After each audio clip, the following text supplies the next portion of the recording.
Brad, I've done it again. What have you done again? I clickered. You clickered? I clickered. That sounds either gross or offensive or both, maybe sublime. I mean, look, man, it's a problem. First, somebody was like, hey, you should check out this Rusty's retirement game. It's pretty cool. It lives on the bottom third of your screen. Oh, and it's like a farming clicker, and it's just there all the time, and it makes little happy noises, and like you plant vegetables, and that was bad. But that was fast. That was like a weekend, right? Any game designed to be played that passively that it only needs a third of your screen sounds pretty dangerous to me. Look, it's do not like it's wow. it's a good one of those. Oh wow. Yeah. Is this a fake desktop they are showing in these screenshots, nope, or is that's that like a desktop-esque desktop? That's an actual Windows. Oh my God. This is the most devious thing I think I've ever seen. It's brilliant and evil and very good. Look, I'm pretty reasonably sure it's a small indie game made by like two people. So you should buy it if you like that kind of game, but also don't. But then when I was looking at that, the reason somebody recommended that to me is because I was like, oh, I tried out this other clicker, and then I immediately realized it was going to be a mistake. So I stopped playing it. And that's when they recommended Rusty to me. And then I went back to the one that I had originally touched and stepped away from because the fire was too hot. It's called 64. Numeral 64? No, Arabic word, spelled out word, 60 space 4, I think. Latin characters. Yeah, Latin. I mean, it's English, I guess, but yeah. It's real good, Brad. It's a good clicker. You click a little bit for a minute, and then you build machines, and you have to arrange your machines in a way to optimize the clicking. This looks highly technical. And then you have to there's different ways to automate the things that you have to click. So you have to click them instead of 64 times, you only click them once, and then the machine clicks them 64 times. Is this yeah.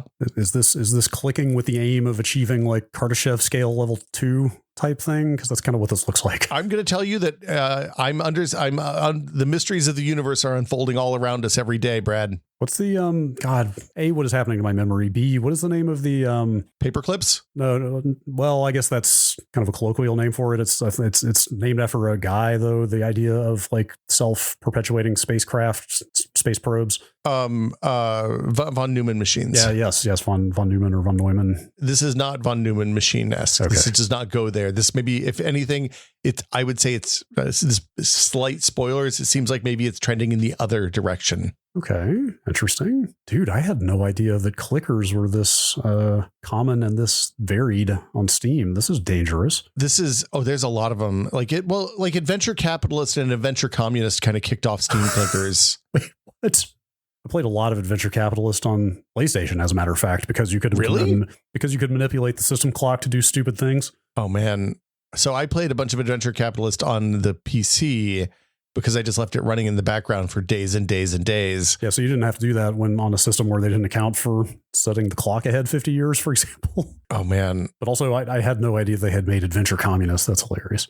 Adventure Communist is more, for people who don't know, clickers are games that you usually start by clicking a thing, and then that gives you currency, which you use to buy a thing that automates the clicking, and then shit gets wild generally. Yes, just repeat what you just said 500 times. And 15 layers or 20 layers. This newer ones, they're economy simulators, kind of. They're tech trees with an economy attached, basically. And that's kind of the entirety of the game, except for this one has some Factorio business where you have to connect stuff to different things and putting things next to each other and discovering the optimal layouts and this is we might have to stop talking. What? Since we started this cold open, I have begun downloading Rusty's Retirement and 64. I think we should start this podcast. I hear the clicking already.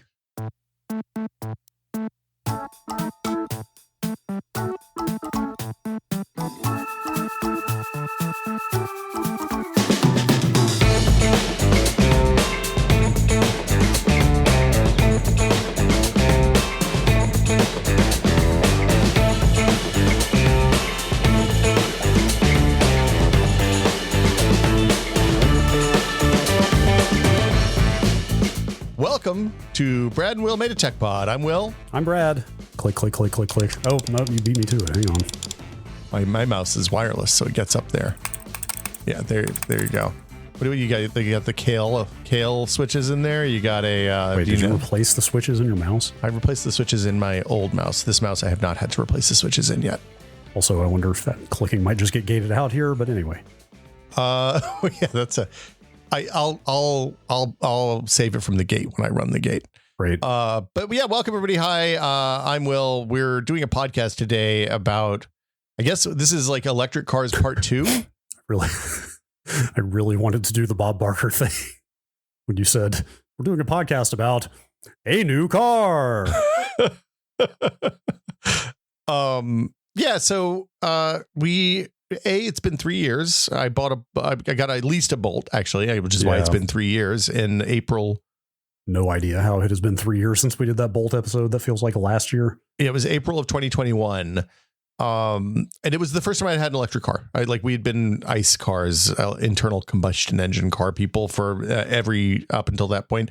Never even had a Wankel rotary. I'm sorry, a what? A Wankel rotary. It's the RX-7 motor. It's got instead of having pistons and a camshaft that moves up and down, it's got like a triangular wedge inside a circle, and two sides have gas pumped into them at the time, and it explodes and makes the rotary part go around. Is that common in regular commercial only RX-7s, automobiles? as far as I know. It was an English thing, I think. Oh, but the Mazda RX-7 famously, I say this with extreme confidence, and I'm suddenly questioning myself. Wankel rotary engine. I'm looking this up on the internet as we type. This is the best kind of podcast. It is. Oh, maybe it's German. Wankel. I assumed it was English. Yeah, it doesn't say what cars they're in on the Wikipedia page. So that's fine. Suzuki, Alfa Romeo. Sounds sporty. I think they had interesting acceleration profiles because there's no lag. Mazda has one in their Mazda museum in Hiroshima, which it leads me to believe it is in the RX-7. I'm pretty sure that's right. Anyway, but we're talking about my new car, not the Wankel rotary engine. Yeah, that's very last century. Yeah, we so if you have questions about, we're not going to recap a lot of the stuff. The first episode, electric car episode, was episode 88, which was way back in like May or June of 2021. May 2021. The title, I can tell you, it just makes the lithium angrier, I believe was the title. Episode number 88. I'm sure that pull it up. I have no idea what we're talking about there, but we get into the basics, like how charging works, how the electric motors are, an electric motor and a generator are basically the same thing, whether current comes out because the shaft moves or the shaft moves because current goes in. And that means you can do things like regeneratively brake by turning off the electricity into the motor and letting it go back into the battery. We talk about the charging standards, the L1, L2, L3. L1 is 120 volt, like 12 to 15-ish amp charging, which you can do on any, like most any wall plug in North America or your region of choice. L2 is 240 volt. Faster charging. So L1 is like 50 plus hours to charge from 0 to full. L2 is going to be 8-ish hours to charge from low to full. And L3 is DC charging. So those are both, L1 and L2 are AC charging. And then there's a brick that changes the AC to DC for the car, or the car changes AC to DC internally, depending on the car. L3 is DC fast charging. So that's when you plug into like a big giant charging box, like outside Walmart or Costco or something. And that'll charge you in like 20 minutes. And in some cases, depends on the car. Yeah. We also talked in that episode about one of the things I found the most interesting, which was the state of the charging network at the time, the charging infrastructure that's out there, and the like apps, the phone-based methods of like finding your nearest charger if you need to charge very badly. We might touch on that in this episode. I'm sure that has evolved rapidly in 3 years. Yeah, we should talk about it now because it's the biggest change, honestly. Well, there are two things that change. One is there's a lot more EVs on the road, so more people are competing for the spaces that are there. But also there are more providers building out more network kind of constantly. So the first time we drove down to LA from San Francisco, which is about, I don't know, 400, where we were going south of LA, it's about 500 miles door to door. So that was 3 charge stops on the Bolt. and there were a really limited number of places we could stop and plug in on the way on 5, which was frankly kind of intense. It was a little bit nerve wracking. Yeah. Meanwhile, I just point out we went to that electronics flea market a couple weeks ago, which was at West Valley College in Saratoga. They just had a bunch of chargers there in the parking lot at this small local college. Well, so that's kind of common at local. Those are L2 chargers. Those are the mid speed ones, like the overnight chargers. And that's pretty common. Like the community college up the hill from my house has L2 chargers you can use if you go there, or if you pay them money, I guess.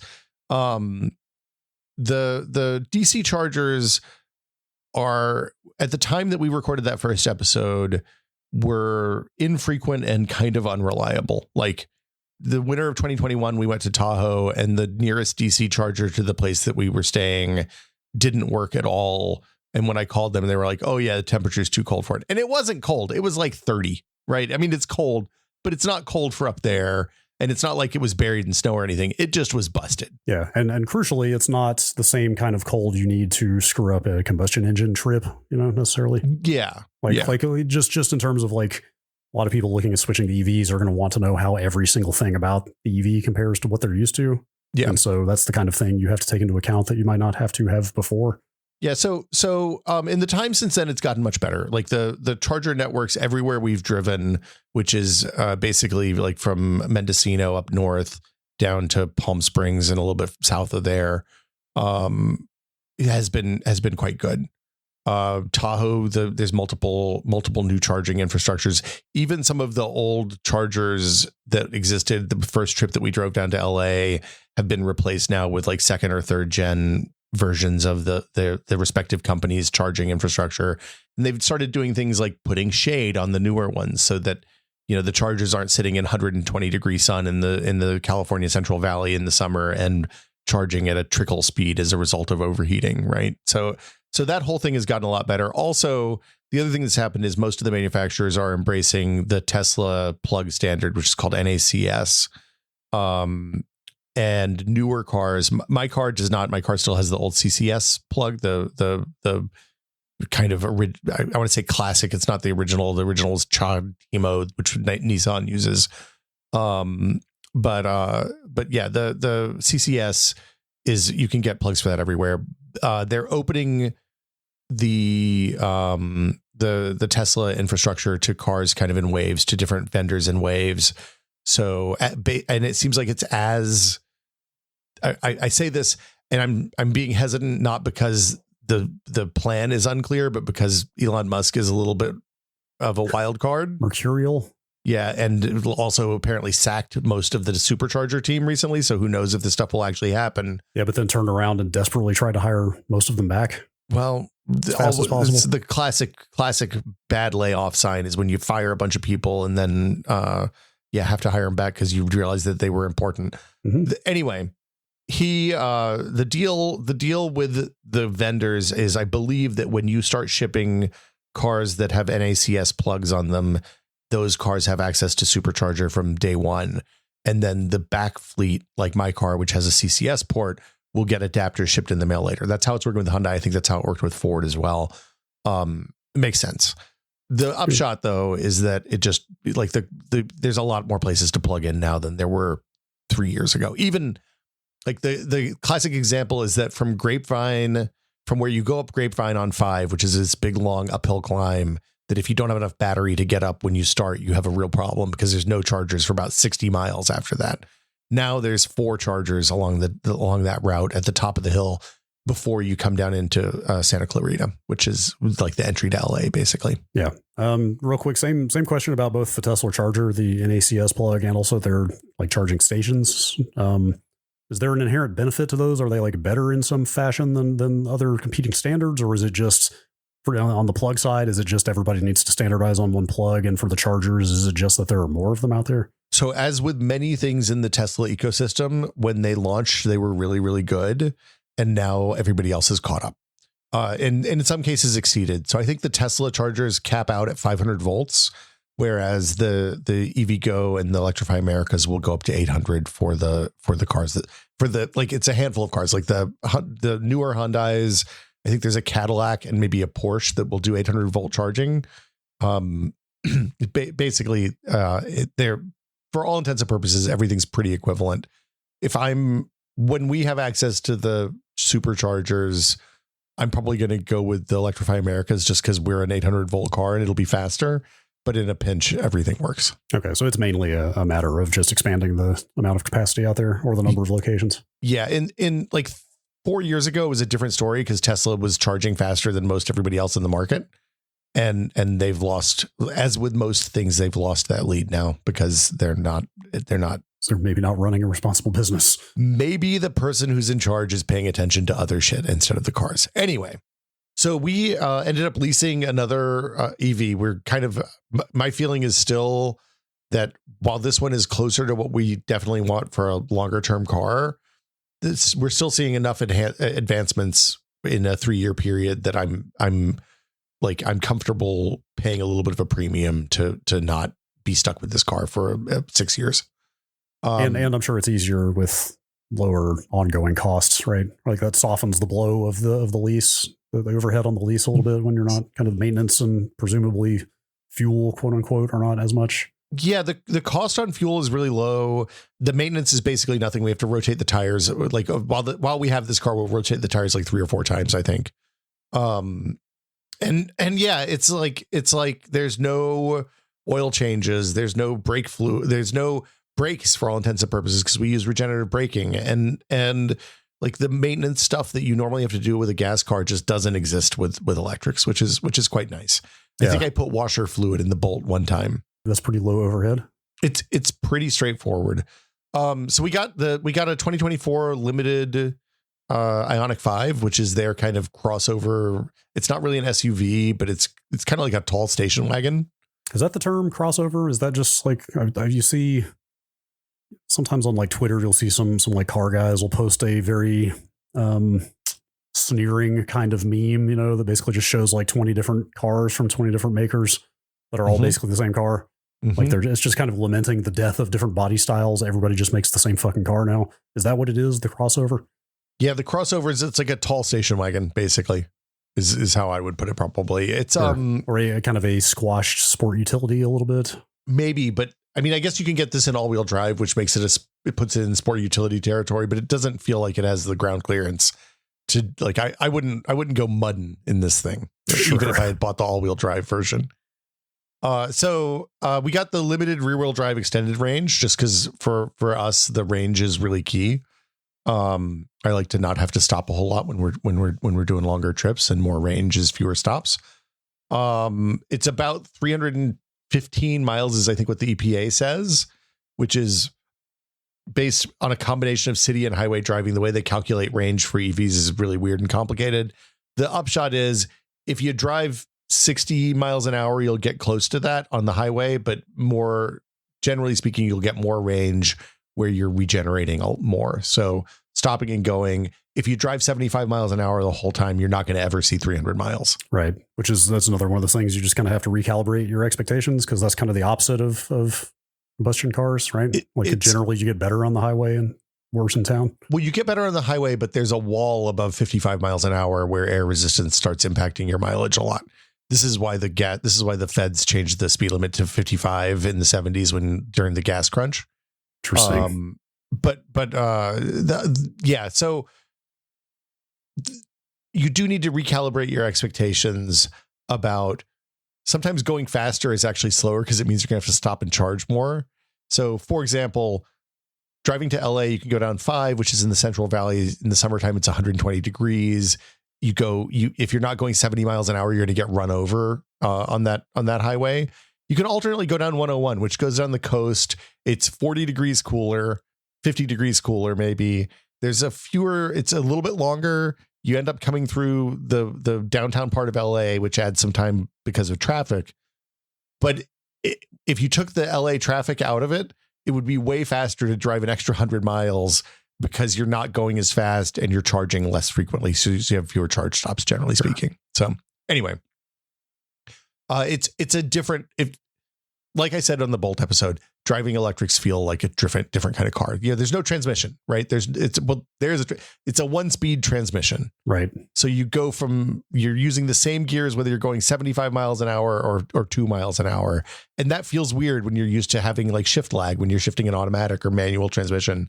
There's a lot of adjustment.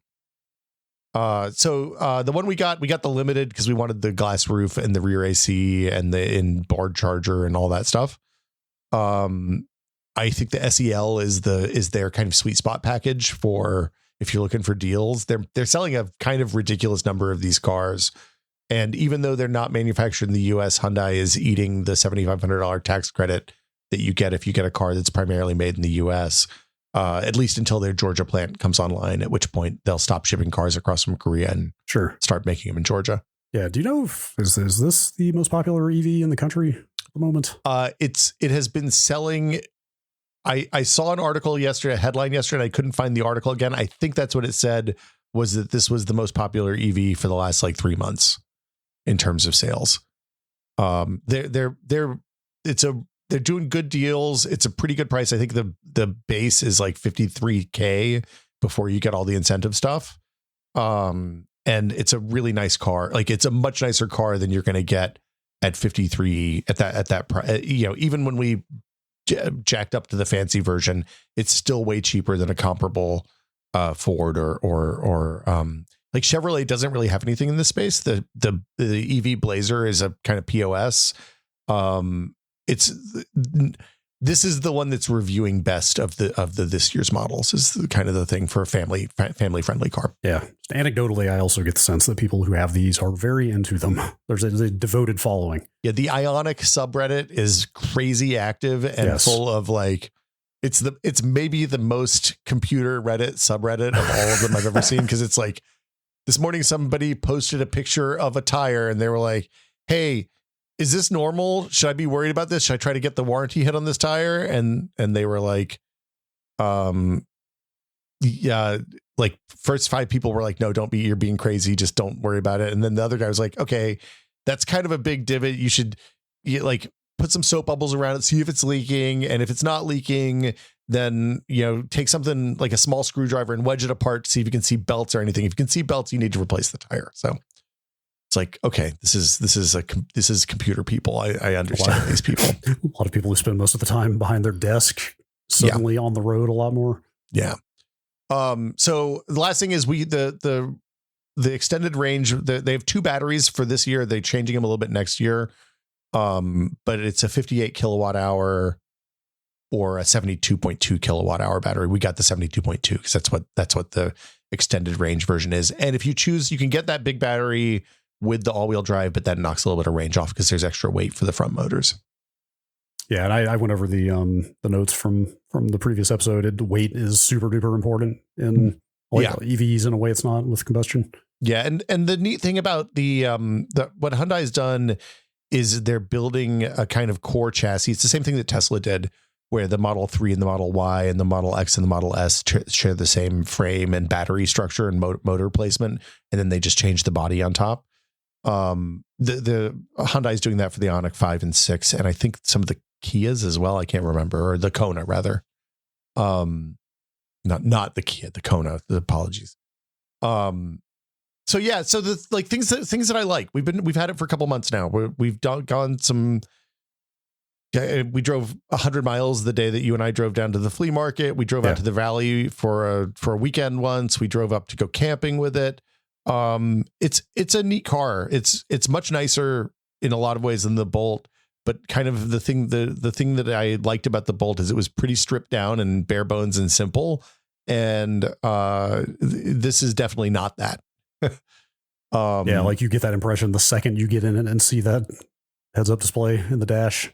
Yeah, it's got it's got a big entertainment, like a big console. Yeah, to be clear, actually, there are 2 things there. It does have a literal project on the windshield heads up display, which is not what I ment, because you can't see that from the passenger seat. But I meant the what is the actual term for where the speedometer entertainment, like the in dash unit. It has 2 screens. Yeah, yes, that's what it is. I mean, and obviously the dash is not the most important thing in a brand new EV, and in terms of interesting things to talk about. But when you get in the car, that screen spans basically the entire width of the dash.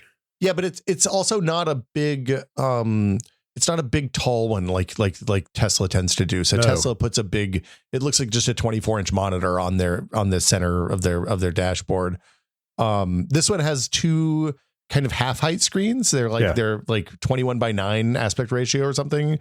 One is behind the wheel where you would normally have your console stuff. The other is on the center, and it's accessible to both the people in the front seat pretty easily.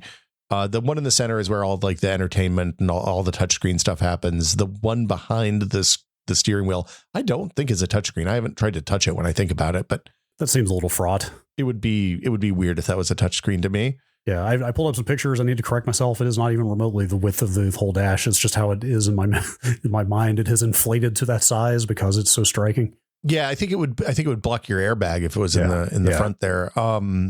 But yeah, the screen's nice. It's fast. The in-unit stuff is, I'm kind of up and down on it. We'll talk about that in a little bit. But the main thing for me is that the car's pretty fun to drive, despite being fairly large compared to the Bolt and other cars that we've had. How do you define fun to drive? I mean, like electrics, it's one speed and it accelerates like a blender. So if you don't mind having to charge more often, you can hit the pedal down and it really, really goes. Like you can beat pretty much anybody that has to shift off of the line unless they have a faster EV. Not that I'm doing a lot of drag racing down here in Pacifica, but it has come up. And it's always funny when some 16-year-old rolls up in an old Camaro and is like making vroom vroom noises at the old guy in the station wagon, and you just casually zoop out in front of him. Anyway, it has 3 main drive modes. This is pretty common for EVs. Like the Bolt had a sport mode as well. This one does an eco, which tunes down the AC and the acceleration until you get to like pretty far into the pedal, and then it accelerates. Like if it's a safety situation, it's gonna go. Everything is software mediated in this car. Like the brakes have electronic assist. The gas pedal is I assume there's a wire, but I mean it's all wires. It's not like there's a metal thing going into your motor that pulls something that makes more gas spit out into the carburetor, right? The normal is kind of the middle of the road, and then there's a sport mode that tightens up the steering weirdly and gives you like instant acceleration on the gas pedal. And like I bumped it apparently the other day, put it into sport by accident, and almost left tire on the road when I was taking off out of the grocery store parking lot. Yikes, that seems a little dangerous. And it's fine. Do you have a default? I mean, I'm sure it's situational, but like all things being equal, is there one you prefer? I mean, I usually leave it on the eco because we don't live someplace where you really need AC a whole lot. The turning down of the AC is pretty negligible. I didn't realize that it was doing that until I was reading the manual and watching some videos the other day. And then the acceleration doesn't feel sluggish? No, not at all. There's no like pedal lag or anything like that. It's more about how much you have to press to get that initial acceleration. Whereas with the sport mode, you kind of just brush the pedal. It accelerates like a sports car, right? Like you just barely hit the pedal and it goes. With the eco mode, you have to push it a little bit more. It also has a snow mode, which is important for EVs that do or anything that is regenerative braking. I haven't tested in this car, but when I drove the Bolt in the snow the first time and I didn't know about the snow mode, it was fucking terrifying because it was real squirrely every time it tried to regenerative brake. Sure. This is locking. It's not locking, but it's doing more braking than you should. Yeah, sure. Like basically what you want it to do is do a real gentle regenerative brake, because you want it to you don't want to stop the wheels, right? But you want to use the motor to slow down, which is super good, but you want it to do it less aggressively than it does when it's on dry pavement. Yeah, because I guess is torque the right term here? The more torque you put on it? Yeah, there's a lot of torque on electrics. The more it regenerates. Yeah, exactly. Yeah. So it also has this thing. It also has a lot of customization on how the driving feels. Like you can set multiple levels of regenerative braking strength. So one of them is just drives like a normal ass ICE car where you have to press the brakes all the way down and you're going to burn your brakes up and replace your brakes just like you would in a normal car. The level 3 is a much more aggressive, but it still coasts. It goes 1 to 3 on that. 1 being hey, this is a normal car. 3 being it's going to regenerate kind of like an old school Prius would. But you still have to hit the brakes or use the regenerative braking paddle on the steering wheel to stop the car. There's also a traditional EV one pedal driving mode that they call iPedal. That's that basically you just never touch the brake. Like I can't, man, like you just saying that out loud makes me like cringe. Like just the idea of never being able to, I mean, I'm sure there's some fail-safe or some fallback mechanism, but the idea of just coasting to a stop all the time. But you don't coast, because the way it works is it works is if you're not pressing down on the gas, it just doesn't go. It just slows down. Right. It's regenerative to a stop. Right. Basically. But you still have to kind of you when to let off. And like you have to develop a feel, I'm sure, for when to stop accelerating and how much space, how much distance in front of you need at a given speed to stop. So I will tell you, both my wife and I had the same exact reaction that you had to this when we first got the Bolt. And within about 2 weeks, she asked me if there was a way to just force it on so you didn't have to press a button. Wow. Okay. These are all on both of the cars. This may be a safety thing. You have to opt into it when you start the drive, basically. So you put it into L on the Bolt, or you pull the regenerative braking paddle on the Ioniq. You should never use the one pedal mode when it's wet. Just FYI, it's super scary for the same reasons that you don't want to do hard regeneration in the snow. And yeah, like it's weird to me that you can change the regenerative braking so it's independent of the car mode. The initial setting is that it drives more like a gas car, and we had gotten used to the Bolt, which recharges pretty aggressively, and switched it almost immediately. It feels pretty good now. It also includes a ton of driver assist stuff that's kind of all over the place. It's an L2 car, L2 autonomous, which there's a 1 to 6 scale that determines like level 1 is basically like cruise control. That's maybe adaptive, but I think it's also so it'll slow down and speed up for you based on how traffic's going. L2 will keep it in a lane and slow down and speed up. L1 might even just might not manage traffic. I can't remember, but anyway, all the way up to like L6 where it doesn't require any human intervention whatsoever. I was going to ask who has defined this standard. It looks like some kind of industry group, the Society of Automotive Engineers. It was an industry group. They put it together in like 10, 15 years ago. At this point, it's old now. But yeah, so this is L2. This means that you shouldn't leave it unsupervised at any point along the way. And I think that there are L3s, depending on who you ask, from different vendors, but not the Hyundai. That seems like a good restriction to have, to me personally. Just completely lacking the ability to divert your attention entirely. Like knowing you can't do that will stop you from doing it, as self-evident as that sounds. You know what I mean? So you've gotten to my issue with this technology in general, which is, yes, it has. Well, okay, so let me explain how it works, and then we'll circle back to this. It uses radar and cameras. The cameras are on the front side and back of the car, side mirrors in the back of the car, to kind of and machine vision to like detect where the lanes are on the road and read speed limit signs as you drive by them and stuff like that. It has smart cruise control, which basically works like every smart cruise control ever does. It uses radar sensors in the camera to detect cars in front of you. And it changes the speed of the car so that you don't rear end the person in front of you or on the freeway going the speed. And I've tested it. It was very scary. It can stop it will stop even if traffic stops at a complete halt in the middle of the freeway. It's quite, honestly, it was quite nice. We got stuck in a little bit of there was an accident in front of us on the way up to Marin a few weeks ago. And we were in like 3 mile an hour traffic, stop and go for 40 minutes. And I just put that on and just let it go. That's crazy. And it was great. Like I was paying attention, obviously, but like I didn't have to hit the gas and then hit the brake and then hit the gas and then hit the brake. I'm cringing again. Yeah. What you just don't. I mean, it's like you think about how it works, though. That's not a difficult thing, right? No, it's not. I mean, I haven't driven regularly in a long time. I did cruise control at speed all the time, right? At like 85 miles an hour. But it's specifically the bumper to bumper scenario where there are a lot of variances.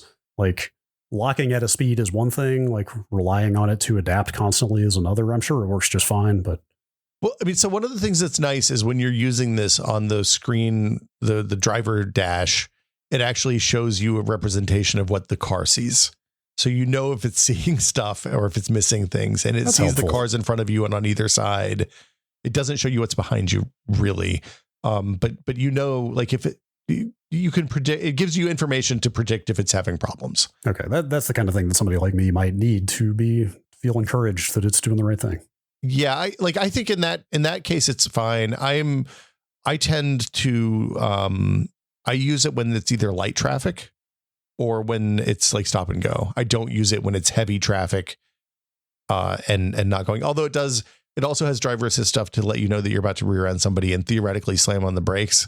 I turn that off because it kind of freaks me out, but it does make a really loud sound if it thinks you're about to rear end somebody, which is nice. Helpful. Just to be clear, like in a true bumper to bumper situation where you're stopping and going a lot. Yes. It never disengages even when you're just at a stop. Depends on the road. So it has different rules if you're on a freeway, limited access interstate / freeway, or if you're on a surface road. If you're on a surface road, you have to press the pedal or tap the cruise control button to get it to start again. If you're on the freeway, it'll just go, assuming you haven't been stopped for too long. Hang on. Does it have its own awareness of what kind of road you're on? Yes, it does. Because it's an internet, like it's connected to the internet and has maps. Sure. It updates maps every like 6 months. Of course it does. Yeah. It's a computer. Electric cars are computers now. Yeah. Seriously. Like the beginning of this segment talking about how customizable the driving experience is like it's the closest I've been to just saying, yes, this car is just a computer, right? Like this feels like configuring Windows. Yeah. Just to be clear, when you have it on the lane keeping thing, it turns the wheel. Like it has motors that turn the wheel. When you change it from sport to from normal to sport, the wheel doesn't get tighter because there's some sort of mechanism there. The wheel gets tighter because the motors push against you when you're turning the car wheel, right? It's all computers all the way down. Wild, man. The future is now. This is way out of scope for this episode, but I wonder if there's any good research or data yet on whether this reduces the incidence of accidents and so forth. Well, so this is why this is the thing I don't like about it, is because I'm a responsible driver and I'm not going to sit there on my phone when I'm using this. It would be very easy to keep one hand on the wheel and kind of shake it just enough so that it doesn't think that you're, because what it does, like in order for them to turn on these lane keeping things, it has to have some system that monitors the driver's actually engaged. And some companies put like capacitive sensors on the steering wheel, so you have to keep your hand on the wheel. Some companies jam a camera in the cab that faces the driver and sees if their eyes were on the road, right? I'm not interested in that. That skeezes me out at a high level. Sure. But it's like these are the kind of the options that we have now. But you're not an irresponsible and selfish person. I am not an irresponsible and selfish person. I when presented with how reliable this is, I don't know, 90% of the time, I know a bunch of people who are going to abuse the shit out of this. Yes. And that makes me feel bad. Yes. It does lane keeping, where like it literally the camera sees the lanes on the road and it gives you little green indicators and is like, hey, we're in the lanes, right? And you're like, you can nudge it a little bit, but it'll basically keep it in the lanes. If you're on a highway, it has this thing called highway driving assist, which is basically the souped up freeway version of the lane keeping and adaptive cruise control. And you can even change lanes and overtake. So if you're coming up on somebody and you hit the turn signal to get in the left lane and there's no car in the left lane because the car knows that, it'll switch lanes for you and it'll speed up a little bit to go past the person. And then you switch the turn signal, it'll switch back lanes again. You don't have to touch the wheel at all. Well, that's the fun part, though. I was going to say it's only available on interstates and limited access highways. I've done it like twice. It's really, really slow. Okay. It doesn't change lanes in a way that a normal human would ever change lanes in the car. Yeah. Both because there's a little bit of a lag from when you hit the turn signal and because it's like full granny mode switching lanes. Sure. Yeah. But also, like I said, I mean, like maneuvering and accelerating around other people is like is one of the aspects of driving that is fun to me. Like at a certain point, I don't want it to do all too much. How many 500-mile drives have you done in a day recently? In a day? Yeah. Not a lot, but okay. I used to drive a lot of the length of North Carolina in one sitting back and forth a lot. To be You fair, were a younger man back then, Brad. I was like, let's say like 19 to 21. So the interesting thing about all the autonomous stuff or the semi-autonomous stuff is that it needs a lot of babysitting, even though it's good most of the time. Like there's a curve coming out of Pacifica where I live. It's on a freeway. The speed limit's 55. It's going uphill and it's like a 90-degree curve over about a quarter of a mile. And that's enough that the radar sees the barrier between the lanes of the freeway and is like, oh man, there's something in front of me. I should go slower. And it'll bring the car all the way down to like 40 miles an hour if you leave it on the lane, keep on the self-driving mode here. This is with the highway driving assist, like the highest level that they have on. So it's not infallible. That's a harmless way that it's failed. It hasn't done anything super scary to me yet, but it does have a hard time when it can't see the lanes, whether it's because it's dark or it's foggy or, there's a lot of times that it shouldn't work, that it doesn't know to turn off. There's other stuff that's cool. Like overall, I'm going to say good feature just for hey, I'm sitting in traffic and I'm going 5 miles an hour and I have to go 5 miles at this speed or 3 miles at this speed. And it's miserable. Yeah, it made it much less miserable. That is the inverse of the thing I just mentioned. Like there's nothing fun about what you just described. Yeah, no. So. And like when that was happening, I was like having a nice conversation. I wasn't stressed out that I was going to miss the car pulling out way in front of me and everybody behind me would get upset. And like it's really like it reduced my stress level in a measurable way during a minor inconvenience of a driving situation. Sure. Yeah, that's probably got like downstream net positive consequences as well. It's like you show up to where you're going in slightly less of a bad mood. Yeah, like whatever. We haven't done a long trip. We haven't done like a 400 mile, 500 mile trip since we got the car yet. That's going to come later this summer probably. I'm I can imagine it will be less stressful as a whole, just because the car is a lot more comfortable too than the old car was. It's a little bit wider, which is like a part of the problem. I feel bad getting a bigger car after having a nice small car, but also it is really nice to not be jammed in on top of each other when you're in the car for a while. Let's see, on the convenience stuff, it has a HUD. We talked about this a little bit. The HUD pulls a bunch of different info depending. There's a couple of different display modes you can use with it. The one that I use most frequently has the current speed limit, your current speed. It pulls the speed limit from the camera, funnily enough. So when you're driving by and it's it catches a sign that has like the normal speed limit framing and it's for the bike lane on a frontage road, it'll be like current speed 15 miles an hour. Yikes. Yeah. I hope it's not using that in any kind of like speed limiting capacity. That's just purely for your information. Well, now it's interesting you mentioned that because it does do that. It's not, It's an option. It's we've only had it. Took me a while to figure out what was happening because it wasn't apparent how we were turning it on. But if you press and hold the cruise control button when you're turning it on, it will limit you to the speed limit plus whatever maximum speed over the speed limit that you choose.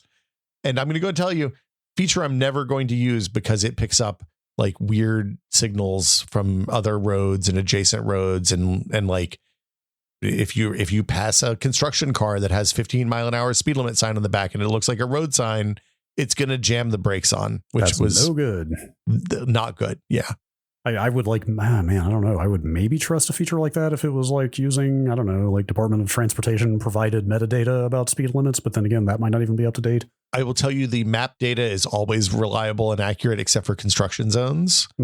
Like this has been wrong multiple times. And like one time we were driving out when we were going to Tracy, it kept going down to 55 miles an hour and I couldn't figure out why. And it's because it was seeing construction ahead 55 mile an hour signs for construction that wasn't happening because it was 9 o'clock at night. We're driving out there.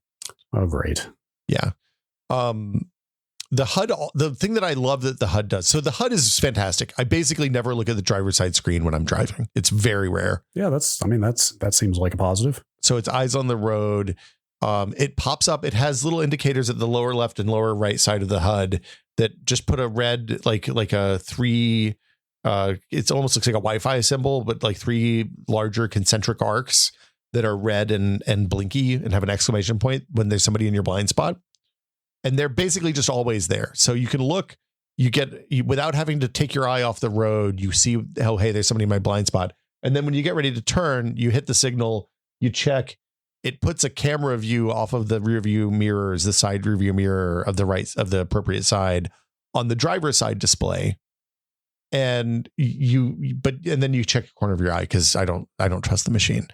But the hey, there's a car in my blind spot signal that's on your field of view when you're going forwards without having to look away from in front of you is incredible. Is super duper good.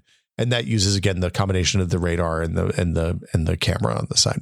Yeah. Did you mention how the hood works? Is it just like reflecting off the windshield in some fashion, or? Yeah, there's a screen up on the dash, up underneath the driver's side of the front dash, and it projects. It's angled in such a way that it reflects off the mirror, off the windshield. I believe it's also uses polarization somehow. I can see it with my sunglasses. My wife can't see it with her sunglasses. It's a little bit, and it's a little bit polarized out with my sunglasses unless I tilt my head. So it's a little bit of a bummer. That interesting. It seems like it's not compatible with the polarization on the phone, which is annoying. Yeah. First of all, stop me if you could tell me that 80% of the cars on the road now have a HUD like this, and I would believe you. I don't know if it's actually common or not. Not the case from what we saw when we were test driving and looking at other cars. Well, and so I'll add to that. I didn't sit in the driver's seats to look at this thing, and you can't see it at all from the passenger side. Like, how does it look? Just like clarity of image, like does bright sunlight wash it out or make it hard to see? Like, is it pretty like concrete looking? So tangible? Let's see. It's about if you hold your arms out in front of you at full length and put your thumbs about 6 inches apart, that's about how big it looks. Like it's relatively small. It's in like the bottom third of your windscreen view. It's mostly black and white. So the black shows up as invisible. Basically, it just passes through, and then you see white text floating in space in front of you. Okay, that seems smart. Like get some strong contrast on there. Yeah, it's pretty good. Even when we were in the valley and it was really bright, or in Sonoma and it was really bright, it was still visible during the daytime. There is color. So there's a augmented reality mode is what they call it. It's really goofy, but it highlights the cars when the car detects them in front of you. That's really dumb. It like puts a line underneath them where they are in the road in front of you, which is weird. It's like, that's fine, whatever. But it also will do the thing where it displays the cars that the cruise control is detected around you is just like little boxes, like it does on the head unit. If I had a complaint, it's that it doesn't automatically dim at night. So you have to kind of like, if I'm doing a lot of night driving, I'll open up the dash controls and turn the brightness down a little bit, so it's not quite so bright, because at nighttime you don't need as much brightness. It has a top-down camera for parking, just like the Bolt did. So what this does is it uses the cameras that are surround the car and then stitches together the warped front and out view into a top-down view using like image warping algorithms, I guess. It's not as good as the one on the Bolt. The one on the Bolt was 1-to-1. So if like the Bolt, it puts a little cartoon version of your car on top of this stitched together image, right? And on the Bolt, if it looked like your car was 5 inches from the curb and you could see the curb, your car was going to be 5 inches from the curb when you got out and looked. With this, it's a little bit off, and it's not in a way that's predictable, or I'm not able to predict how it's going to be off yet. So I'm always worried that I'm going to tag the curb. It's kind of an odd regression in something that seems like kind of an industry leading product. Well, so the Bolt was the first car that had this. Oh, it's an unusual feature still, is my understanding. Okay. Yeah. I just assumed this was kind of everywhere now. No, my guess is that the cameras are in weird, like the Bolt placed the cars, I think, so that placed the cameras so that this worked well. I'm not sure that this car has placed the cameras in the right spot, or maybe there's some patent or something that's preventing them doing a great job with it. But I always end up parking further away than I mean to with this car, which is the right answer. That's the right way to go. Within reason. Yeah. You don't want to be too far out. Yeah, it's like I want to be like 5 inches. I end up 8, and I have to roll the car back and forth a couple of times. So yeah, that's it. Like, it's a really comfortable car to drive. Like, the self-driving, the lane keeping stuff is nice on long drives. The adaptive cruise control, I don't think I ever want to get a car without that, honestly, just for the dread of sitting in the cone zone. And yeah, that's kind of the driving experience. Sounds nice. I'll say riding, and it was also very comfortable. Yeah, it's funny because when you didn't know, like one of the first things I noticed about this car is it's a lot. It makes different noises than ICE cars do. You don't hear motor noise at all. So wind noise and stuff like that. You hear tires and wind and the clunks of like the car doing car stuff more in electrics. But anyway, the reason we got the Ioniq is because it charges insanely fast. That's a good reason to get an EV. Yeah, frankly. Where the Bolt would take 45 minutes or an hour to go from like 20% to 80%, which is too long. It's mainly because it was based on a 2017 design all the way through the 2022, 2024 models, whatever the last one they made was. Charge speed, for people who don't know, depends on both the car and the plug, but your car will limit the upper maximum. So you may plug into a 350 kilowatt charger, and if you have a Bolt that only charges at a maximum of 50 kilowatts, it will cap out at 50 kilowatts no matter what you plug it into. Sure. Also, like your phone, the car batteries will start slowing down, or will slow down based on the condition of the battery, whether it's too hot or too cold, and they all start slowing down at 50 or 60%, just so they don't damage the battery. Because you don't, obviously the battery is the most expensive thing in the EV. You don't want to have to replace it because you had a hot charger. Yeah. Is that, not to digress too much, and also EVs, I don't know if they've been on the road long enough to really have a good sense of this, but like, is it feasible to own an EV for like normal car ownership length and not have to replace the battery? Is that expected, or?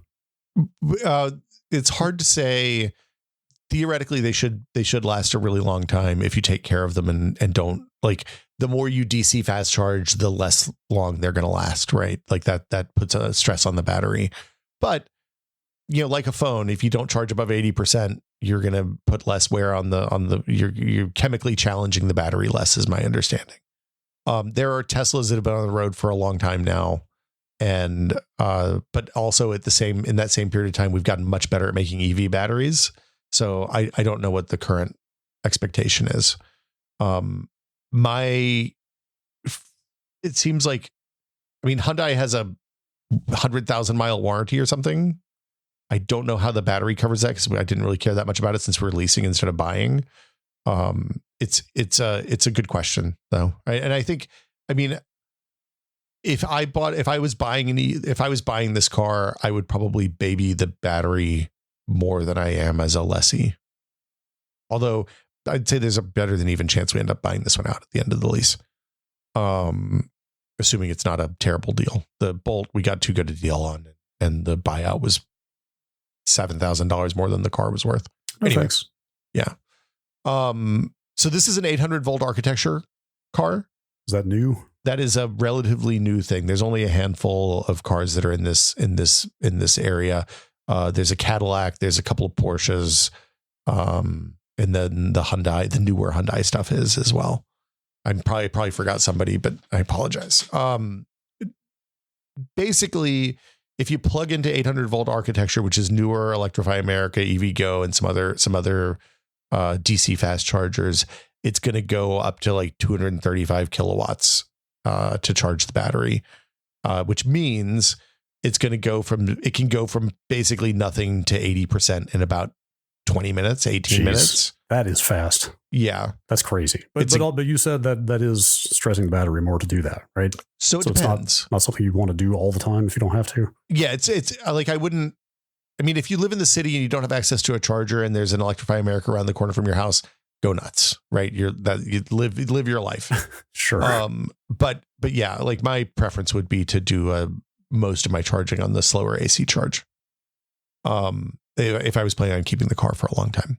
But if you were in some urgent or semi-urgent situation where you just needed to get somewhere like a fairly long distance, it's not bad in a pinch, I'm sure. So here my official policy, and this is something Gina and I talked a lot about before we went with another electric car, is that I'm not going to worry about it because it'll make me crazy. Understandable. I mean, the lack of oil changes and brakes and all of the stuff that you don't have to do on the EV, I think if we end up keeping an EV for 15 years and have to replace a battery, then we can see how it worked out in the end. Sure. But you save enough money on gas, even in California where electricity is expensive, that I kind of don't care.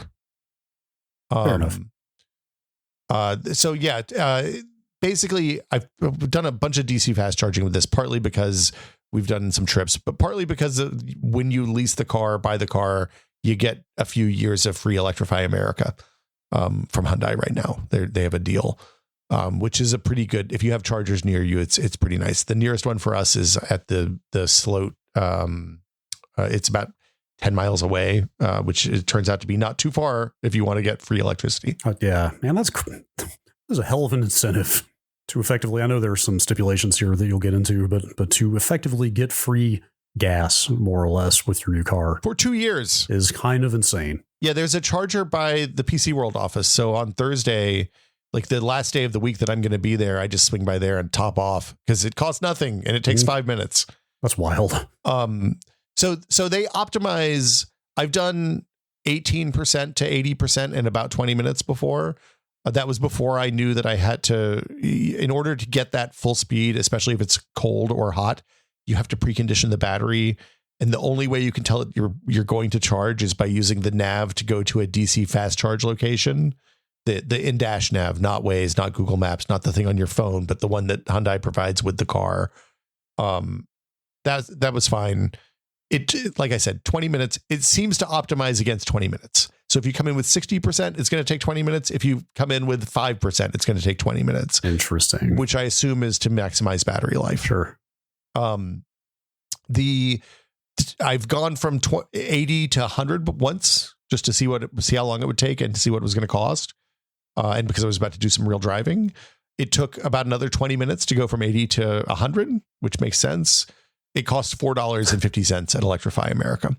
For 20%. For 20%. And the total range is like 300-ish miles. So you can do the math on how many miles per it's less than a gallon of gas in California for what that's worth.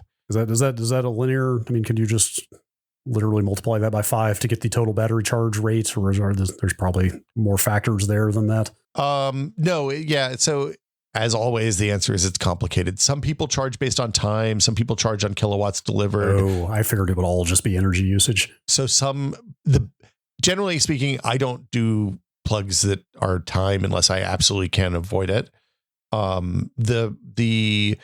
The energy usage charging rates are usually better. The rates that people charge that are wildly vary. So like I've had some EVgo plugs that cost like $15-$20 to fill up, which felt really high for the amount of juice I was putting in. Mostly those are older ones that are time-based, and like the one by my house at the Safeway around the corner from my house is ancient and very slow and time-based, and it's always expensive. It's like worst case. The Electrify America is generally the most reasonable pricing that I've encountered. And when we're getting ready to go on a road trip, I'll sign up for their $5 a month plan that gives you 20 or 30% off the rates that they charge you on top of that. Although probably not with this car. You can set per type AC or DC charge caps. So like my AC charge cap at home is just always at 80% to avoid charging that last 20% of the battery.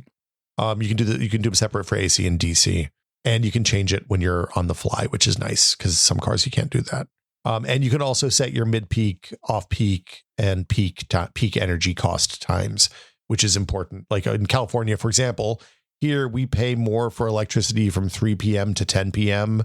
and then a slightly reduced rate from 10 p.m. to midnight. Shit, has that gotten worse? It used to be 4 to 9. Do I need to look at my bill? Well, it depends on which plan you're signed up for. They don't change you unless you ask them to. Interesting. I thought they only have, this is people outside of California are like, whatever, who cares about your PG&E plan? But they did only have one time of use plan. I didn't realize. They have different plans for people who have EVs. Okay. And batteries. So if you have batteries in your house or EVs, if you charge on off peak, you get a much lower rate. But it means the nice thing about this is older electrics, you had to have a special charge point that you could set the times. I think every car that shipped this year probably has this. Some of them are easier at access than others. This one you set with the app, which was really funny. You could do it in the car UI too, but it was hard to find. And when I looked it up online, it was just like, use the app, and it took about 2 seconds. Does the app, do you know if the app communicates with the car over some kind of ad hoc local connection, or does it go through servers and an account? So when the car is off, it's mediated through servers and a cell connection. Okay. I don't think I've ever used it when I'm in the car. So I assume it still goes. I think it just pings the servers more frequently when you're actually driving. Okay. Well, actually, I mean, surely there'd be a local fallback mode though, because you might be in some area with zero cell, and then you can't reconfigure your car. You got bad news, Brad. Oh man, the future sucks. Well, no. So most of the stuff you can do we'll get to this in a minute. It's something I actually actively despise, but you can do lots of stuff with voice that you can't do with the in-dash UI. Wait, what? Yeah, we'll talk about it in a minute. What? Yeah, it's crazy. Ooh, okay. Look, I'm going to go ahead and tell you, the very best UI people are not working on car dashes. Apologies to any car UI designers listening. Look, if you're listening, I would love to talk to you about this because it seems like I'm sure that it's political nightmare and it's hard to get anybody to change anything. And it's probably a bad place to do that kind of like user-centric, research-oriented design work. Like it's like, this is up there. Some of these choices are up there with microwave oven choices, as far as I'm concerned. Same thing for the Chevrolet, for what it's worth. It was bad too. Anyway, we talked about off peak. We don't drive a ton still, like even post pandemic, we're like 3 days a week, maybe out of the house, aside from quick runs places. We use the L1 charger at home still, and it's fine. If we need to top off, I run when I get groceries or on my way home from work. The L1 is a 12 amp max charge, which is basically 1 or 2% an hour at 12 amps. Yeah, which sounds tragically slow, but if you're, like you said, you work at home, so like you're not even going out every day necessarily, right? So I drive to the city 2 days a week, which is about 30 miles round trip. At that point, that's plenty of time if it's charging for literally like an entire day. Yeah. So it basically, I lose a couple of, like on those days, I lose a couple of percent range each day. But by the time I come in the next morning, and I get it back when I'm like the next day when I don't leave the house. Right. We're typically getting between 3.5 and 4 miles per kilowatt hour, which is that is what the Bolt. It's basically the same mileage as the Bolt, even though the car's a big chonky, just because the powertrain's newer and they're better at regenerative stuff, I guess now. Let's see. The charger. Oh yeah, this is fun. So the charger on this one locks on when you plug it in. Like when you plug the charger in, it locks the charger, so you can't pull it out. You can't press the button and remove it. Oh, until what? That's a good question, Brad. The first time I got in the car, the day after we picked it up, I was driving in to go to work, and I couldn't figure out how to unplug it. Yikes. I went and looked in the manual. The manual has an all-time bad index. Like the index is woefully inadequate.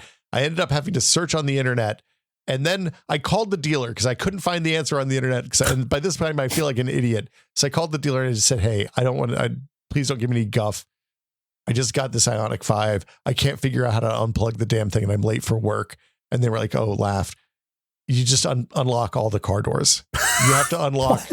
Like just unlocking the driver's door doesn't do it. You have to unlock all 4 doors. The future sucks. Which, like, just to be clear, this is a feature you can turn off. Okay, good. But and honestly, as somebody who parks in their driveway and charges in their driveway, I kind of like it because the power brick is $500, and it's just, it would be really easy for somebody to yank it out of my garage and run off with it if they were so inclined. Except for now, it's locked into the car, so I don't have to worry about that anymore.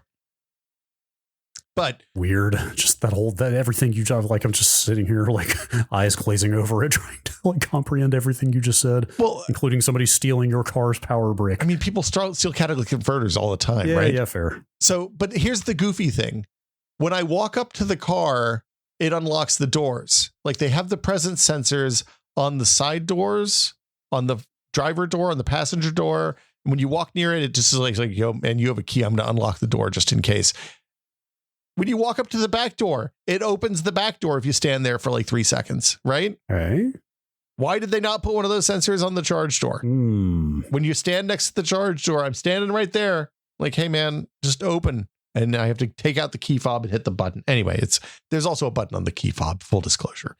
And so, well, I'm going to get to this in a minute, but there's a bunch of it's in the manual, and it's on like the They have a YouTube playlist for Ioniq users that has like 130 videos or something ridiculous in it. Yikes. If you plug in the car, like a lot of EVs will have like a quick charge, like so you plug it in, you hit the button. It's like if you need to charge it starting right then and you don't care how much the electricity costs, you plug it in, you hit the quick charge button. This one doesn't have that. But if you plug it in and then long press the charge door button on the remote, it'll start charging immediately. How am I supposed to know that? I guess I should have read the 3,000 page manual. Spend more time on the subreddit. Look, the subreddit, like I said, it's challenging. The in-car computer stuff. Oh, I wish that we got the 2 years free of Electrify America, right? I'm going to predominantly use Electrify America chargers. I wish the nav had a button that was like, yo, find me the nearest Electrify America. Sure. Because that would be, I would hammer that thing. I would be like, free money. I'm not paying for charge. Get all the gas. No, they don't have that. They've got some vested interest in make sure you don't use that benefit too much. I mean, I guess, but look, of the 5 long road trips we've gone on, 2 of them, Electrify America just wasn't charging that day because their billing system was down. So great. It's not super expensive. So yeah, let's see. Stuff that, where am I? In-car computer stuff. This is the next subhead. I guess I'll share these notes since I've mentioned them now. Yeah, we'll put these up. They've done a thing that I love. There's deep link buttons, physical buttons on the steering wheel and on the dashboard that you can set to go to whatever you want. Okay, cool. Like one of them goes to CarPlay, one of them goes to the Hyundai Charger nav. Programmable buttons you've written here. That's buttons. That's important. Customizable. Yeah. I've never had a programmable button on a car before. That's exciting to me. I love configuring shortcuts. That's pretty cool. Yeah. I wish there was a scripting. I wish I could like hook it to a shortcuts link in iOS. That would be really cool, but no. The driver's screen is really good. EVs, for people who don't know, usually have this thing that colloquially is known as the guessometer or guessometer. Okay.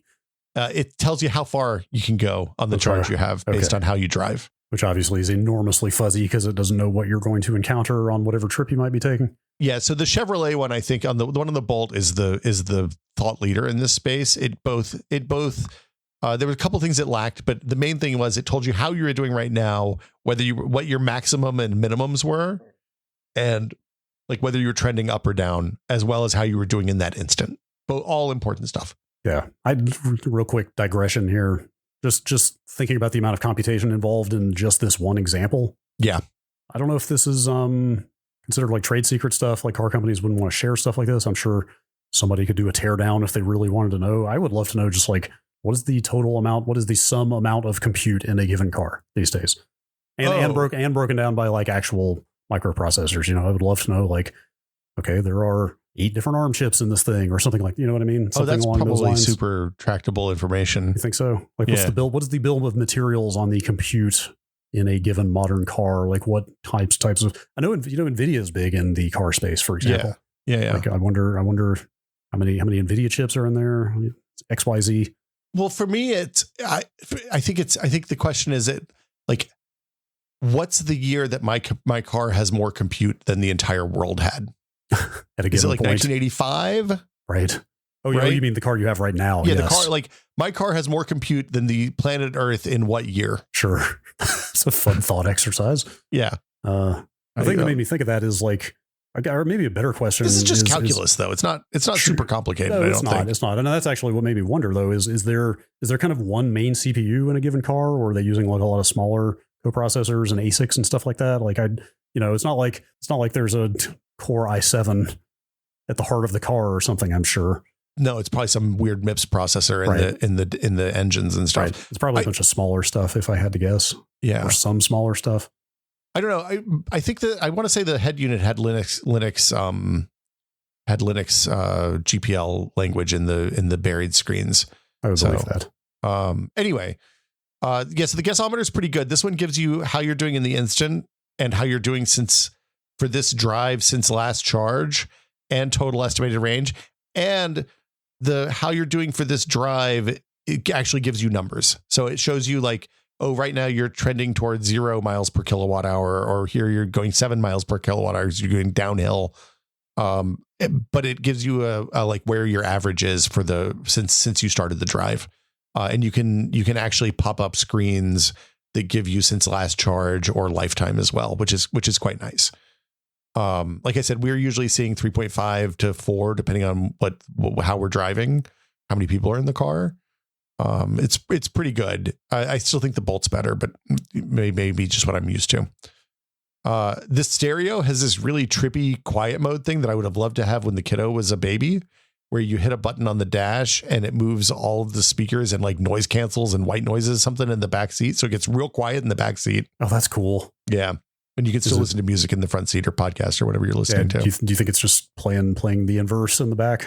I wonder. It's definitely, like, my first thought was, oh, this is really dopey because it's just moving everything. It's moving everything to full front speakers, but it seems like it's doing something more than that, because it is a little bit weird in the back seat. Man, I have to hear that or not hear that, I should say, at some point. Like the idea of ambient noise canceling like that sounds kind of fascinating. The screen, yeah, it's 2 screens, just for the record. There's a gap. The other thing I love, on the left side, there's a little those cloth things on the left and the right are magnetic, so you can put little notes with magnets on them if you want to keep if you're a supreme business guy and need to keep notes in the car. That's goofy. It's goofy. The seat's programmable. It changes position based on your presets. There are 2 buttons. It's complicated though, because everything is. And those buttons are tied to user profiles, which we'll talk about in a little bit, because this is the thing that tripped me out. There are user profiles for this car, Brad. That's wild and kind of cool, or could be cool. Like, I'm guessing like rear view mirrors are not motorized, because seat adjustment is one thing, but if you were sharing a car with somebody, if you could think about everything that you have to adjust to drive a car after somebody else has driven it, and if all of that could be tied to your profile and one button could configure it for your use, that would be kind of cool. So it adjusts the outside mirrors. It does not adjust the inside rear view. Sure. But the inside rear view does have the camera mode that I don't like. So if you use that, then you don't need to adjust, because there's no reflection. You're just using the feed out of the cameras in the back of the car. It adjusts things like the HUD height, HUD position, because for different height people, the HUD needs to be in different places. It adjusts like what the programmable buttons on the dashboard do, and what your preferences are, whether you want to start playing music as soon as you get in the car. Like, my wife has hers set so that it just hits the play. It tells her phone to play, and mine is quiet until I hit play. Stuff like that. It's kind of nice. It's weird though, because they don't, like, for example, the programmable seats seem to be tied to the profile that you're on, so that like my profile has 2 different seat adjustments and her profile has 2 different seat adjustments, which kind of makes sense, but also doesn't. And then there's weird stuff that we found, like that you can split screen the center console screen. And that seems to be a setting that happens when you turn on the car. And if, for example, Gina's profile has it set to split screen and mine doesn't, and it starts the car in Gina's profile, and then I switch to my profile, my shit will be split screen the entire time that I'm driving the car. It's just cool. Like, it's a bug, but like, it's a weird thing to have as a bug. I have a question. Yes, hi. Do you log into this car? You do. It has my name, and it has her name, and it has guest, and literally, you tap which person you are. Like, does that happen as soon as you crank the car? When you power on the car, like every single time? Yeah. Quite literally like a Windows login script. That's incredible. Well, because it also keeps some of the driving preferences. I think the safety stuff is universal, but like how powerful the braking is and stuff like that are per person. So it's weird, and it's a little frustrating because they don't make clear which things are profile settings and which things are car settings in a way that like a computer would tell you this is a system setting or this is a user setting. Yeah. We'll get into this later, but all of this is just tugging at my, I'm so conflicted between all of the rad future shit in this but also my inherent mistrust of too many points of failure. Yes. And too much automation and stuff like that. I'm really torn about all of this. Would you describe it as a mixed bag? Yeah, you sure? Yeah. Yes. Anyway, continue. Yeah. So let's see. It has this goofy full recline mode that I don't understand why you need on a car that charges. Like on the Bolt, I would have loved to have this because we're sitting there for an hour. Sometimes I could take a nap. On this thing, it charges in 20 minutes. So why do I need a full recline mode in the car? But it has like leg pop-ups and the whole thing. Okay. It has a seat chiller and a seat heater. Like the seats are ventilated. When you hit the I think it's a warmer button on the dash, it takes you to a screen where you can make your butt either cool or hot. Chiller is amazing. Which type of year? Chiller's great. Seat heater's been around for a while. Chiller is some next level stuff. Chillers have been around for a little bit too, but I'd never had a chiller before. It's very nice. This is something you're not going to appreciate, but you can have two phones connected to the stereo at the same time, and one can drive the nav and the screen, and the other can like Bluetooth audio in, and it just works. Oh yeah, no, I mean we zip car enough cars that I can see the utility there. That's sure. Mm-hmm. That's cool. It means I have a built-in DJ whenever I'm driving my daughter around. Mm-hmm. The bad news is she almost exclusively plays Taylor Swift. Well, and yeah, there's a lot of convenience features. You get the app. Most gas cars, I think you have to pay for the app, a monthly or annual charge or something now. With the EVs, what? Cars are a service bred. That doesn't seem like that should be a profit driver. Look, we're not going to talk about Chevrolet, but look, people have some weird ideas about what people are willing to pay for in cars. Mm-hmm. You get the app free because of the electrics you need to be able to monitor and charge and stuff like that. And that means that you can do things like if you're going to the checkout line at the grocery store and you're like, oh man, it's going to be 90 degrees in the car when I get there. You can hit the button and it turns on the AC so that it's all nice and cool when you get in the car, which is convenient. You can also do things like tell it you always leave for work at 9 o'clock on Tuesday morning, and it will preheat or cool the car for you, depending on what the outside temperature is. So that when you get in the car, it's perfect and the windows are defrosted and the whole thing. I have a question about air conditioning, which is probably a dumb question because I need to like completely rethink how I look at a car in an EV context. And with a combustion engine, you need to be running the engine to run the air conditioning. Nope, you don't have to have it on. Like nothing at all. There's no engine. But that's what I was going to say. That actually leads me to the bigger question of like what is even running in an electrical context. Like you don't leave the car quote unquote running the way that you would with an ICE engine. So the equivalent of turning this car on is that there's a big solenoid, which is like a big heavy switch that flips on the connection to the high voltage batteries. So there's a 12 volt battery, just like an ICE car, but that battery exists basically to turn things on when you start the car before you connect the 480 volt batteries. And there's a couple other systems that are 12 volt battery, like the tailgate is a 12 volt battery thing. On the Bolt, you could actually hear a little chunk when the solenoid kicked over. I don't think I can hear it on this car. I haven't noticed it if I do. Some Ioniqs, depending on which market you're in, have a heat pump to do the cooling and the chilling. It's they sell in a bunch of different markets and they sell different. I think in the US we all get heat pumps. See, okay, no, I do not. That's actually not true. We all have battery preheating. We do not all have heat pumps. I think the heat pump is limited to the all-wheel drive, depending on which year you're in. And I don't know if they changed that for 2024 because the most recent thing I've seen is, the 2023 models. So anyway, I don't know where I was going with this. There's a lot here. I get it. The upshot is this car even has another thing. I didn't talk about this. It actually has a 120 volt normal ass power plug in the back seat that you can use like when you're camping and stuff. Wow. That's cool. You can set the car in a mode that will just let you use that indefinitely until you hit whatever specified power minimum that you want, battery minimum that you want. Dude, 1987 me is completely losing my mind right now at the idea of being able to bring a TV and a video game system and play them in the back seat. Yeah, or I think a lot of people use it for like battery, like powered coolers and stuff like that. There are way more practical uses for that. But that's kind of always been the dream, though, is just like wall power in the car, right? Yeah, my daughter just plugged in her laptop and she was like, "Oh, right, okay, this is the thing you can do now." How long before like USB-C ports in the dash that do like 65 watt charging or whatever? So I don't think this car has USB-C port. It might have one USB-C port. I think we have 5 USB-A ports that charge as fast as I would want in the car. I don't think they would run my laptop. I don't remember I don't know that they list what version of the spec it is. The thing that was confusing to me is that there's a button that makes the USB ports either data or power only. And I didn't know that for a long time because I was like, why does only one of these ports work with the head unit of the car? And it's because we hadn't pressed the button that makes them data ports. Anyway, things I don't like about this car. This is a less long list, luckily. It's big.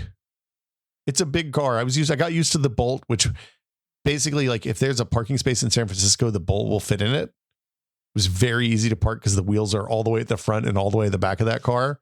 This thing's a little bit more. It's a kind of a it's a station wagon. It's a big car.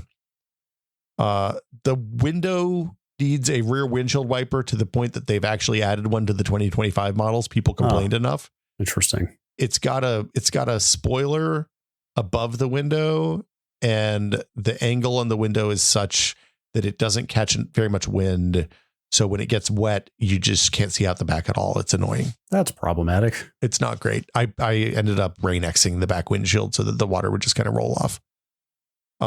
It doesn't have wireless CarPlay, which feels like a really goofy choice in 2024. I mean, you just cannot even get it as an option. It is not an option on this car because of the head unit they put in the car. Weird. The next year, 2025 models, I believe, have wireless CarPlay because they switched to a different CPU, different package for the entertainment system. It does have wireless charging. So, you tell me what's going on with that. For phones, you mean? For phones, yeah. It has a keypad. Vehicle, I don't... Yeah, it's fine. It's a little nook that your phone kind of sits in. Oh, if it's like braced in some way where it doesn't just get jostled off the pad, I guess that's fine. I mean, I don't know what kind of driving you're doing, but we're not going off-road in here, man. It seems... so there's a lot of fun about this. They're bringing it to some cars that use the Kia, the Evos. One of the other electric Hyundais is getting a retrofit to wireless CarPlay, but it seems like the Ioniq 5s do not from 2024 and older. Every single button in the car has short press, long press behavior. That seems annoying. It's annoying for two reasons. One is that short press, long press is notoriously difficult to discover on your own because usually if something different happens, you're just like, well, what the fuck just happened? Which is precisely the experience you have if you do things like pull the regen braking paddle for too long and it goes from, instead of going into the iPedal mode, the one pedal driving mode, it goes into the auto regen where it looks at your driving conditions and regens optimally based on what you're doing. Yes. Now I am flashing back to every time I have ever activated some function through long pressing something I didn't know was there. Yeah, it's a bad user design pattern. The nav button, when you long press it, it goes to searching for nav points. When you short press it, it opens up the current drive. It's absolutely maddening. Even the remote menu, the key fob has long press, short press. So if you in order to get the car to start climate control remotely, you have to press the lock button once and then long press the auto start button. If you do the wrong sequence of commands, you can make the car drive itself, which is great. I think you have to lock the car, then hold auto press long enough for it to start, and then press one of the go forward or go back parking buttons, and it'll pull into the parking space or pull out of the parking space for you. It's too much to remember. It's weird. It's a lot. For what it's worth, I'm not to go back, but to go back to the wireless CarPlay thing, having had rental cars and stuff with wireless CarPlay, I don't actually mind not having it in a shared car because it invariably picked the phone that we didn't want to connect to it. Sure. Anyway. The long press, short press thing is weird. To park the wipers, this is my favorite. It has hidden wipers. So that means when you're washing the windshield, you can't lift the wipers up without doing a thing to park them in a right place. And to do that, you start the car, then you turn off the car, then you long press the mist switch on the lever until they finally go up and lock into place straight up and down. Why? That was a YouTube video to find that one out. Why you have to turn the car on and then off? Because you could just turn it off, but presumably if you're trying to do something with the windshield wipers, the car's probably off to start. Okay, I thought this was going to be one of those smart light bulb, 3 on, 2 off situations or something. No, you have to push the mist button up within 30 seconds of turning off the car. Okay. Oh, so there is a time. So you do it. Yeah, it's time. It's a timed window. That seems dumb. There's a lot of automatic car wash horror stories on the subreddit about people who go into the car wash and put it in neutral and then it automatically engages the emergency brake, it has automatic windshield wipers. So it uses the camera on the front to detect rain on the windshield and automatically flips the windshield wipers on and off. You can turn that off. Anyway, like I have a checklist of stuff I'm going to do if I'm going to run it through an automatic car wash. I've just started washing it at the self-wash place because it's easier. I'm afraid. And it has 2 voice interfaces. This is great. You have your CarPlay Siri that comes through your phone, and then go away Siri. You also have the Hyundai, their version of the thing. And some things work on one thing, some things work on the other. For example, I can tell the Hyundai to open the charge door, and it'll open the charge door for me, which is kind of fun because I feel like, the guy from 2001. On the other hand, if I want to do like nav based on my calendar, the Hyundai thing doesn't have access to that, even though it's supposed to let you sync your calendars to the head unit so that you can like get your location for your next meeting or whatever. And it just puts into the nav for you. It's a little under featured for a car that is not particularly well integrated with CarPlay. There's a lot of car features like opening the charge door that are tied to voice control, and there's just no UI button for it all. Which is a weird choice when it's a software interface with screens, and adding buttons has no cost. And customizable buttons as well. Yeah. I wonder if I can do one of the customized buttons to open the charge door. That'd be interesting. I don't know if it's high value enough for me, because you can also just press on the charge door and it'll open if the car is unlocked. But anyway, there's no conversation between the phone and the head unit, which is pretty normal. The CarPlay doesn't get battery data from the car over CarPlay. There's just this isn't Hyundai's fault. This is Apple and Google's fault. It's not part of the API. It would be nice using tools like a better route planner and stuff like that to plan your more complicated, longer drives. But there are ways around it, either using third-party services that connect to Hyundai's cloud stuff, which has an API, or using one of those dongles that plugs into I want to say it's the ODB port, but it's the OBD, I think. The OBD? Yeah, port. OBD2. Yeah. That seems like the kind of thing that might standardize over time if and when the bulk of cars on the road are EV. Maybe that kind of data starts getting wrapped in some standard format that everything can understand. I don't know. I think it's as the cars get faster at charging and the chargers get more prevalent, hopefully it's that you just don't need that information anymore. Sure. It's still nice to have. I haven't figured out how to change the air conditioner intake mode from like fresh to closed. Inside versus outside. It does it automatically in a whole bunch of conditions. Like if you use the windshield wipers, that's pretty basic climate control functionality. Yeah. If you use the sprayer, it does it. If it detects the humidity going up in the car, it turns it on automatically and deals with it for you. Like there's a whole bunch of reasons it'll do it automatically. No idea how to do it manually. Great. Nothing in the index either. On my 94 Civic, it's just a button. Yeah. It was like, it has like a circle on it and the arrows and yeah. Anyway, the on-screen HUD, weirdly anemic, gives you a lot of information about energy usage and the electric car gasometer and all that stuff.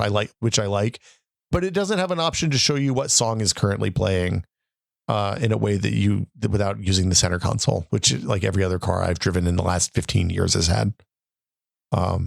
And every setting is buried 19 menus deep in the on-screen display. Right. And then there's a bunch of weird inconsistent stuff like the driver profiles having seat profiles tied to them, but like the seat position profiles don't change the side mirrors, and like it's weird. The stuff that just doesn't work, like the calendar thing, is unfortunate. They say that that's coming later this year, but who knows? The app is free, which is nice, but it only can do one action at a time. It can't queue actions. So if you're like, if it, for example, triggers a refresh, you have to wait for that refresh to come in before you can say, I want to do the climate start, or I want to lock the doors or whatever. And there's a lot of weird motors on this car. Like the rearview mirror is folded in and out. The door handles pop out. All this stuff moves all the time. And it just feels like a whole bunch of crap to break in the future. Motors are easy. Maybe I'm worrying about something that's not a problem. I don't know. Yeah. Oh, and it has this weird virtual key thing that you can make a digital key that you can like share. Like I could give you a virtual key to my car. Yikes. Via email. I don't know about that. Well, so there's times when it would be really handy. Like I got stuck doing something. I'm like, hey, can you go move my car for me? Absolutely. Here? Blah, blah, blah. can totally see the utility of it, but also the ability to just export, the ability to enter your car in a way that who knows what security concerns exist around that and how they're safeguarding that. Okay, so the process for making the digital key involves about 15 minutes of sitting in the car and putting the phone in a specific place in the car and a bunch of stuff like that. Okay. And it uses the secure vault on the phone is what's happening.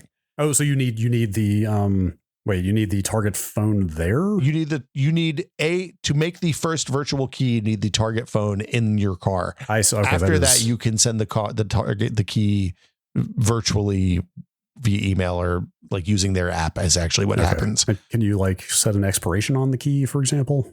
Like this is good for the next 24 hours or something? Well, so it's interesting you asked that. I don't know because it's an Android only feature. I don't have an Android phone that works with that. So my understanding is you can revoke access to the key at any point along the way. Probably not while they're driving. And that's pretty much it. That's what's up with it. The other thing that's interesting that's happened is that since we got this car, the Ioniq 5N has come out. And this is what I was waiting to talk about. It's getting wild. Like it's a car. They do a bunch of weird skeuomorphic stuff to make it feel like a gas car with gears, and like you use the paddles for shifting instead of regeneration settings and all that. Yeah. Like having been home recently and driven my old 5-speed really reminded me how much I love driving a manual, to the point that like, I still feel like if I were to need to buy a new car, I would still just get a combustion engine manual if I could. Good luck, because there's like 3 of them left. Well, Civic is still one of them, and I would not mind owning another Civic, quite frankly. But the other reason is because it's probably my last chance, right? Like, by the time I would buy the car after that, there probably will be 0 of them on the road. But at the same time, reading about this thing, shoving fake gears and a fake gear shifter into this thing. And noises, just to be clear, noises and like over rev warnings and the whole thing. Haptic feedback, like my understanding is it like simulates the feel of a red line, because like that's how like after you drive a manual long enough, you don't even look at the tack, you just shift by feel. You just feel sound and feel, right? Like you just feel when you're redlining, and you should just shift up, and like this is simulating all of that. I don't think I would. I'm sure I totally believe it feels great. I don't think I would ever get over myself, though. I don't think I would ever get past the point where it's just placebo. It's not actually doing anything to the operation of the vehicle. Well, so it's not just that. They do other stuff too. Like they stiffen the body. There's a bunch more weld points on the car. They did other stuff to the car. It has a bigger battery, additional battery cooling, and I think a different even chemical composition battery. Oh, well, that all sounds just like general build stuff, though. What I mean is the just electing to use this poser mode. Manual transmission or not. Yeah. Like I don't think I could ever make myself do it, because I would know deep down it was doing nothing. That was precisely my read on the whole thing.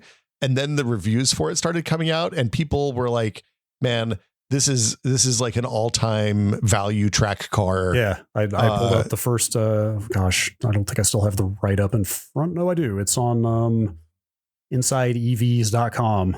I was ready to hate Hyundai's fake EV quote shifting and sneer quotes. And then I tried it, and this thing just raves about this feature. And I felt like I was losing my mind the whole time I was reading this. Yeah, they were talking about it the same way that people talked about the WRXs 10 years ago and stuff like that. Like, it sounds bonkers. I know enough people who, this is one of the ones I read too. I know a couple people who used to be tech journalists and now drive cars that were like, yeah, I was kind of blown away by this, do car stuff. I don't know. It feels really weird.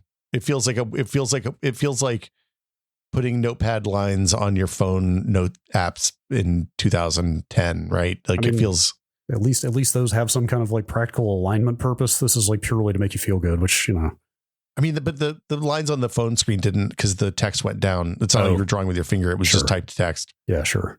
I think the argument I saw that that made me kind of come around on it was, it's skeuomorphic, but it's skeuomorphic to take the skills you've learning how to drive an ICE car, and then it gives you this acceleration that you get with an electric car in that kind of track compatible package. It even does stuff like front load the braking so that the front wheels brake harder, so that you get good traction going into turns and stuff like that. And it has like it's a car made for people who like to take their car to the track, really. Yeah.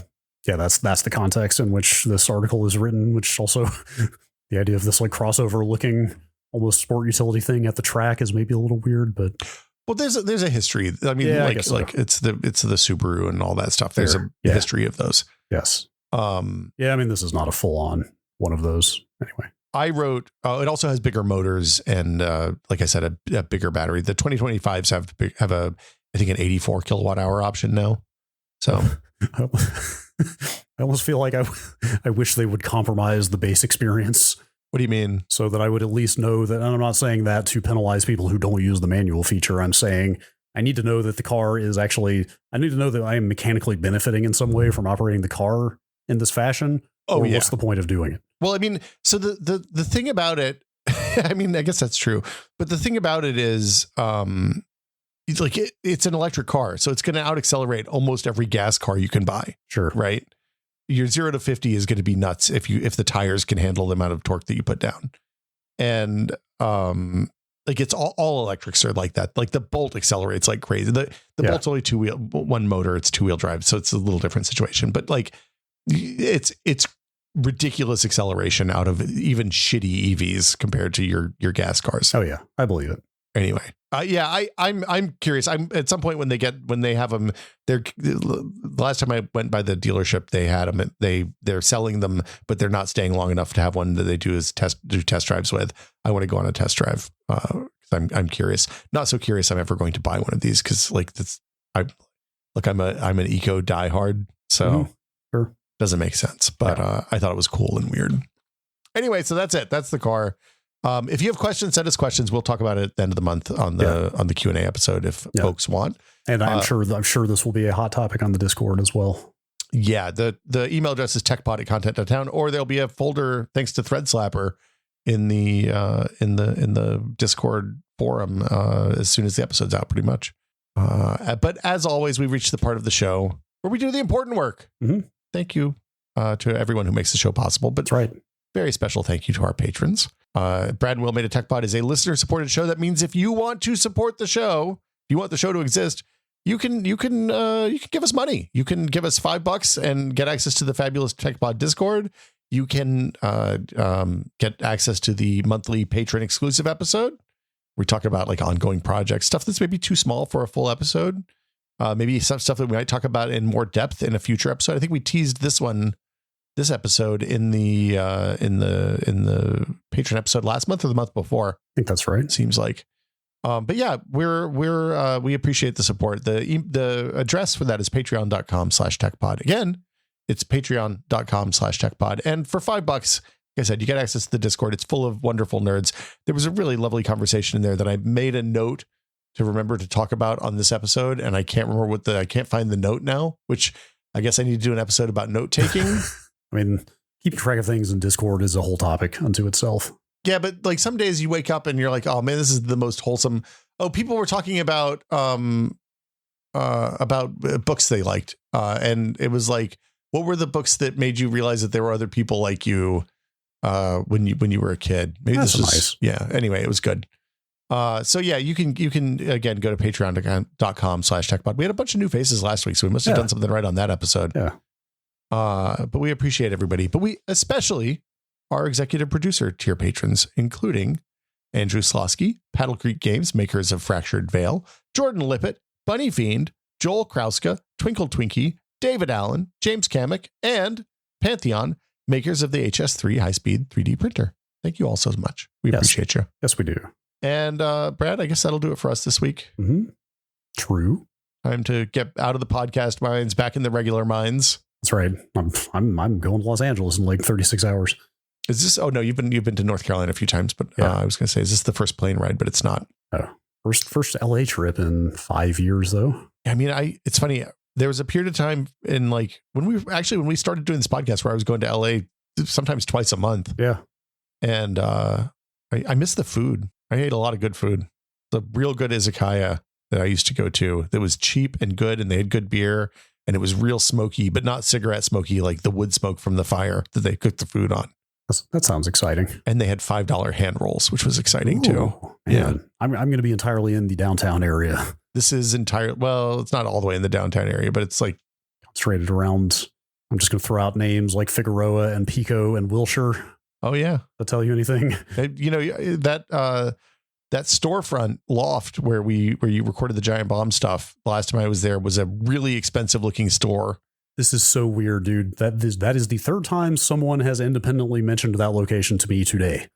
That place was really weird, man. It was fucking scary. That came up on the Next Lander podcast that we recorded this morning. Mm-hmm. And then I saw Giant Bomb kind of super mod Marino on Twitter posting, or no, he posted them on Giant Bomb in an article. Actually, he posted some photos of that place when we rented it out. And now you're bringing it up. Like the place was terrifying. So I guess I'm not surprised that people remember it. Like we had a bunch of weird, like that one was after that was a CBS one, right?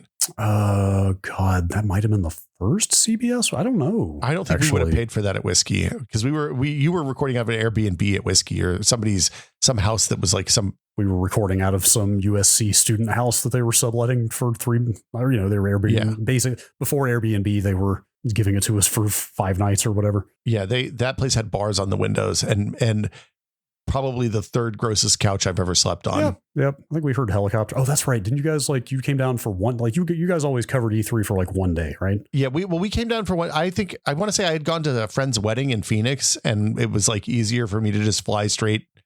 Like I just flew straight into LA the night before and did the live show. Right. And then did E3 the next day. And then went home, I think. Yeah. But I remember, that's right. I remember you guys just coming through and crashing in the house for one day, which just really added to the whole collegiate feel. It was very collegial. Yeah. But that place was it on Figueroa or something? I can't remember. It was somewhere. It was in that vicinity. It was downtown. Exactly. That place had both, like, it had real, hey, we're going to fix some stuff up, but also we're bad at it and easily distracted vibes. Because it had like this really cool staircase that was made out of skate decks. Mm-hmm. That was neat. Seemed like it was an incredible hazard, because skate decks don't last forever. They were only supported in the middle. So like somebody was walking up on the sides and one of them was going to snap and you'd rack yourself, best case. And then also there was like, I just want to say there was maybe, like, no joke, 3 inches of dust. Yeah. In just different places of that loft. It felt like they had gotten halfway through renovating that space and then said, hey, let's rent it to these people. Yeah, it very much felt like there was just like a series of half-done projects. Mm-hmm.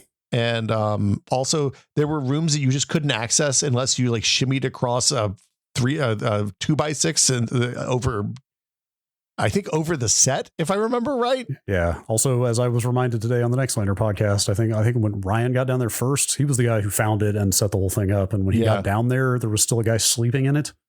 That seems right. Who was under the impression he was going to just be able to keep living there while we were doing our thing. What?